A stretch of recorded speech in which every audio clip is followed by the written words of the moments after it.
जय हिंद फ्रेंड्स। मेरा नाम अजीत सिंह और आप मेरा यूट्यूब चैनल देख रहे हैं दद्दा की खरी खरी। तो साहब 20 तारीख को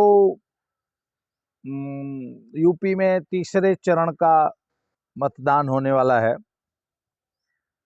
इससे पहले 2 चरण हो चुके हैं, 113 सीटों पे वोट पड़ चुके हैं और ऐसा बोला जा रहा है मेन स्ट्रीम मीडिया में और सबारी मीडिया ऐसा बोल रहा है कि गठबंधन ने बीजेपी को उलझा लिया है, पर जो ग्राउंड रिपोर्ट्स हमें मिली हैं उस हिसाब से BJP has done exceptionally well.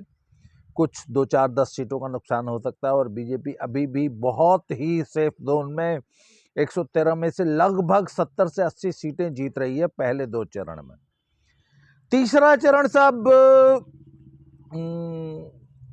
कुछ उसमें पश्चिमांचल है, कुछ उसमें सेंट्रल यूपी कह सकते हैं उसको आप, और कुछ जो है वो बुंदेलखंड की लगभग 59 सीट्स पे ये चुनाव होने जा रहा है 16 जिलों में। इन 59 में से 49 सीट्स 2017 में बीजेपी ने जीती थी। सपा को शायद 8 या 9 सीटें मिली थी और लोग बता रहे हैं, मैंने अभी एक जगह कहीं पढ़ा कि बीएसपी का खाता नहीं खोला था, पर नहीं, ये गलत बात है। बीएसपी के रामवीर उपाध्याय जीते थे किसी सीट से और एक सीट वो लखनऊ में जो है ये कांग्रेस जीत जाती है, लखनऊ सॉरी कानपुर में। तो इस बार 59 सीट्स का पे ये मुकाबला है और बाकी जो 49 सीट्स 59 में तो जो 49 सीट्स बीजेपी जीती थी वो उसमें से बुंदेलखंड की सीट जो है बहुत बड़े मार्जिन से जीती गई थी, मतलब 50,000 60,000 70,000 80,000 तक 1 लाख तक के मार्जिन से सीटें जीती गई हैं बुंदेलखंड एरिया में। और ये चरण सबसे मजेदार इसलिए है क्योंकि इसमें यादव पट्टी जो है, मुलायम सिंह जी का जो घर है, जो गढ़ है, वहां ये चुनाव हो रहा था। और इस बार करहल, मैनपुरी की एक सीट है करहल सीट से खुद अखिलेश जी चुनाव मैदान में हैं और उसके सामने उनके सामने एसपीएस बघेल हैं। ये बघेल साहब मूलतः आगरा साइड के कहीं के रहने वाले हैं और जाति से ये बैकवर्ड शेड्यूल कास्ट हैं शायद। इनका बैकग्राउंड ये है कि इनको नेताजी ही राजनीति में लाए थे। ये इनकी शुरुआत हुई थी, ये पुलिस में थे और नेताजी की सिक्योरिटी में ही ये डिप्यूटेड थे। उसके बाद इन्होंने वो नौकरी छोड़ दी और ये एक सरकारी कॉलेज में लेक्चरर हो गए थे। वहाँ से भी इनको राजनीति में लाने का श्रेय नेताजी को है। नेताजी इनको राजनीति में ले आए और उनकी शुरुआत जो है वो समाजवादी पार्टी से ही हुई है। पर साहब अब इस वक्त ये बीजेपी में हैं और पिछला लोकसभा चुनाव जीते थे और केंद्र में मंत्री हैं।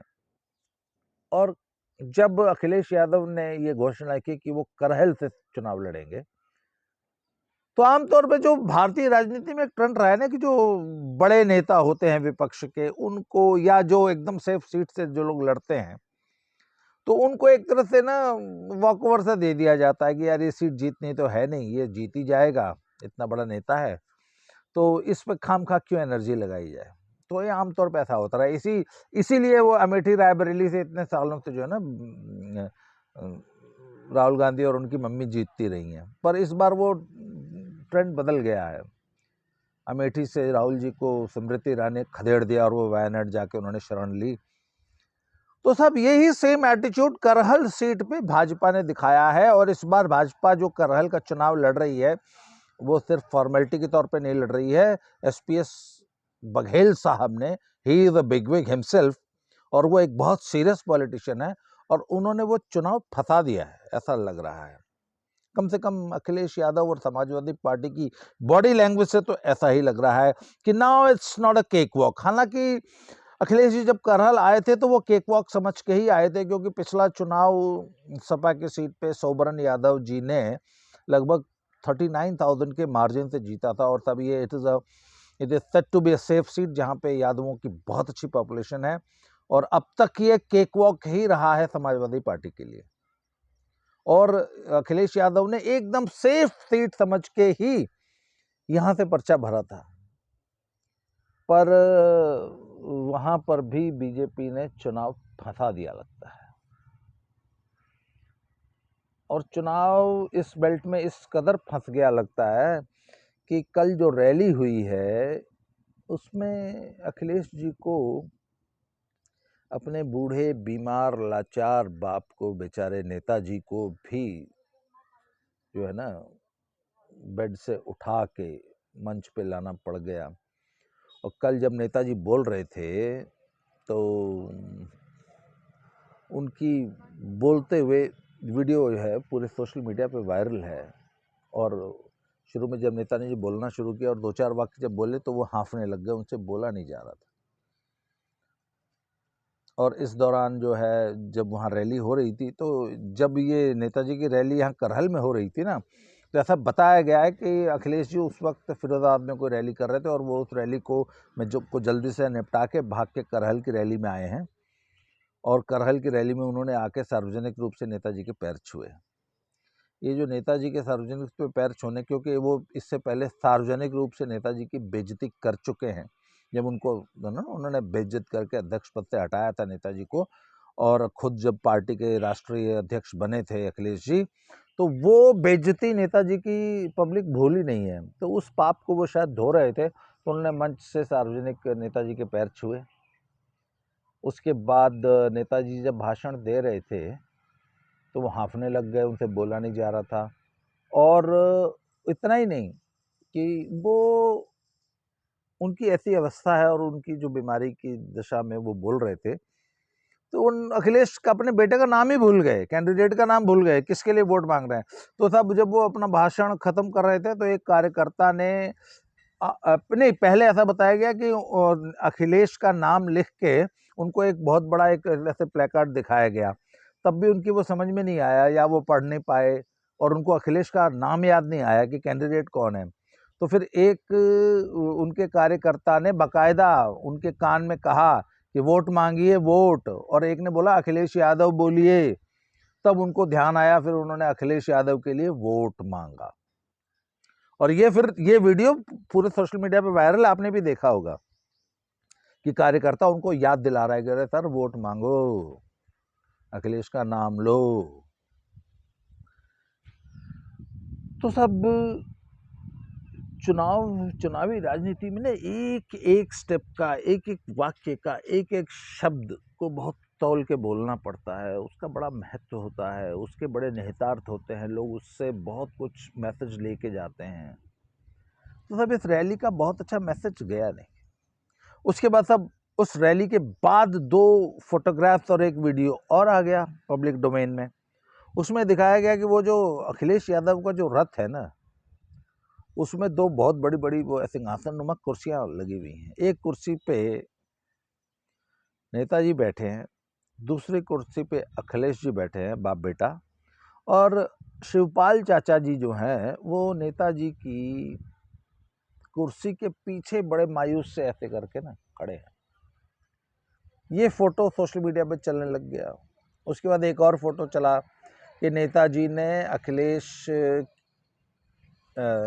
ने शिवपाल चाचा को अपनी कुर्सी के वो हत्थे पे बिठा रखा है।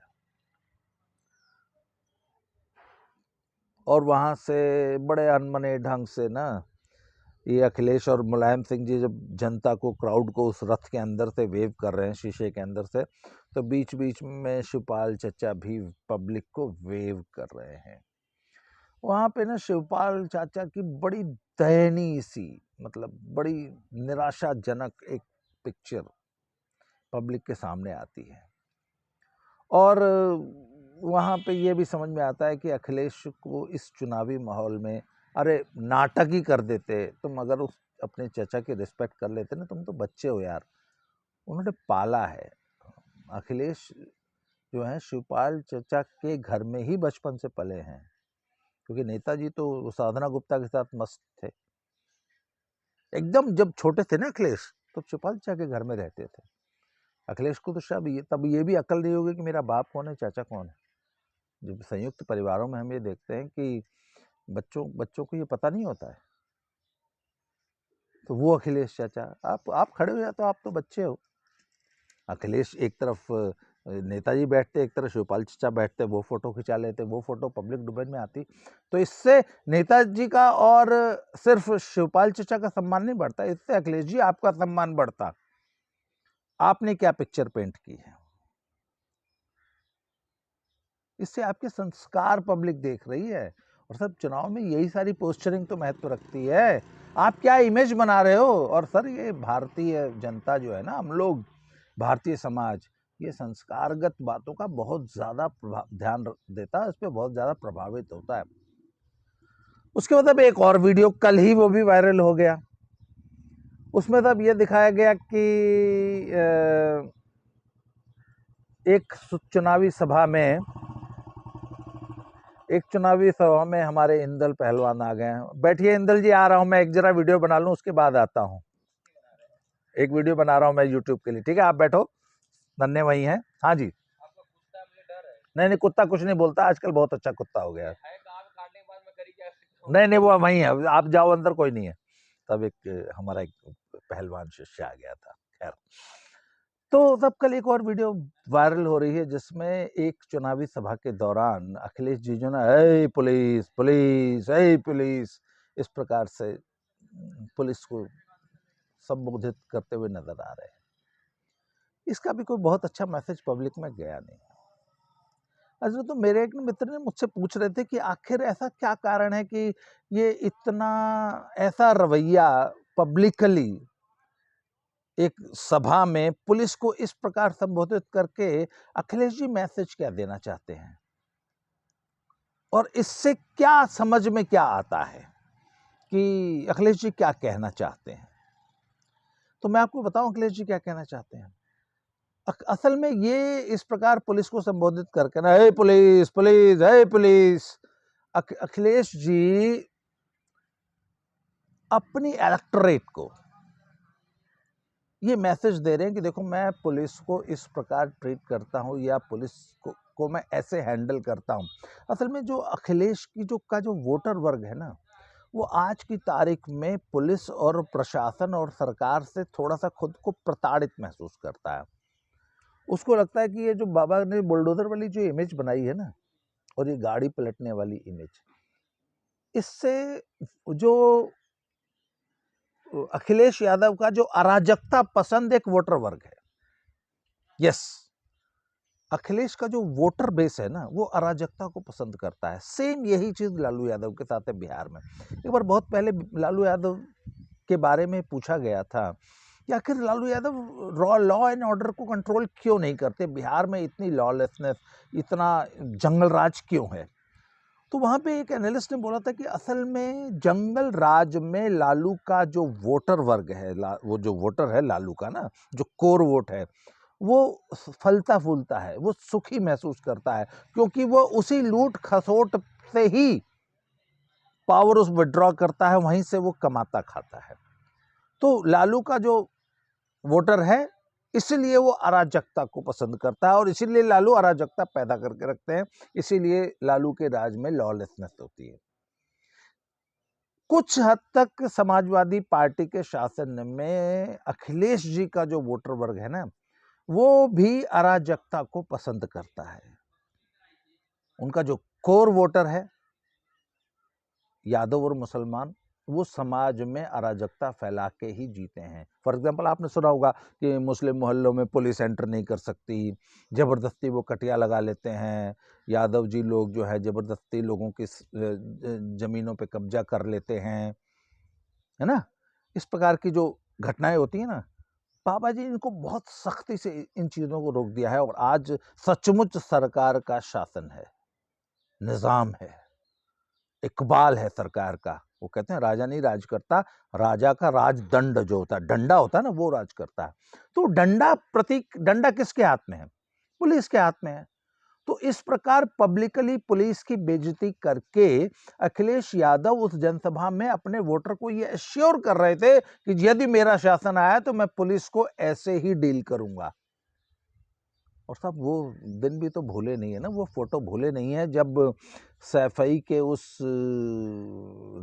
नाच के कार्यक्रम में वो आईजी आशुतोष, जो कि यूपी पुलिस के एक बहुत सीनियर अफसर हैं, वो मुलायम और अखिलेश के चरणों में ज़मीन पे बैठे हुए थे। वो फ़ोटो आपने देखा होगा, सैफई डांस महोत्सव की वो फ़ोटो थी। तो अखिलेश यादव पुलिस को अपने चरणों में घुटनों पे बैठा के रखने के पोस्चरिंग करते हैं और अपने इलेक्टोरेट को, अपने वोटर को, कल वो उसका जनसभा में हे पुलिस पुलिस, हे पुलिस, ये बोल के अपने वोटर को अश्योर कर रहे थे कि मेरी सरकार आई तो मैं पुलिस को ऐसे ही दबा के रखूंगा, इसी प्रकार रखूंगा और तुम फिर अराजकता का नंगा नाच करना। ये मैसेज कल उन्होंने पब्लिक को दिया है और ये मैसेज दे के ना वो पब्लिक जो आज योगी जी के लॉ एंड ऑर्डर सिचुएशन पे ही खुश होकर उनको वोट दे रही है, उसको क्या मैसेज गया होगा, ये अखिलेश जी आप इसका अंदाजा खुद लगा लीजिए, खुद सोच लीजिए। तो सब आज की तारीख में जिन 59 सीट्स पे 20 तारीख को चुनाव होने जा रहा है, उसमें बीजेपी 49 सीट्स जीत के जो है बहुत अच्छी पोजीशन में है और बीजेपी को वो 10 सीटें जो वो पिछली बार चुनाव में हारी थी वो जीतने की लड़ाई लड़ रही है। और मुझे ऐसा लगता है कि बीजेपी इस चरण में भी बहुत अच्छा परफॉर्म करने जा रही है और इन 59 में से कम 50 सीट्स बीजेपी फिर जीतेगी। आप मेरी इस बात का ध्यान रखना कि इस चरण से अखिलेश अपनी उस 8-9 की जो टैली थी ना 2017 की, उसको बचाने के लिए संघर्ष कर रहे हैं। उसमें से कितनी बचा पाते हैं यही देखना है और मुझे पक्का विश्वास है कि बीजेपी यहाँ से अपनी टैली इम्प्रूव करके निकलेगी 2017 की तुलना में। जो 49 वो 2017 में जीती थी, तो इस बार हो सकता है वो 50, 52, 53 लेके निकले। और जैसा कि हमने कहा कि फर्स्ट और सेकंड फेज में बीजेपी को कोई बहुत ज़्यादा फॉर्मिडेबल लॉस नहीं हुआ है, मुश्किल से हार्डली 10 से 15 सीटों का लॉस हुआ होगा। वो आने वाले 5 चरणों में बीजेपी उसको कवर कर रही है और मुझे लगता है कि बीजेपी वापस फाइनली चुनाव संपन्न होते होते 300 के आसपास सीटें अवश्य मेंटेन कर लेगी। 20 तारीख को चुनाव जब वोट पड़ जाएंगे उसके बाद इस विषय पर फिर से बात करेंगे। आज के लिए इतना ही। बहुत बहुत धन्यवाद। अगले विषय पे अगले वीडियो में बहुत जल्दी फिर से मिलते हैं। Thank you very much.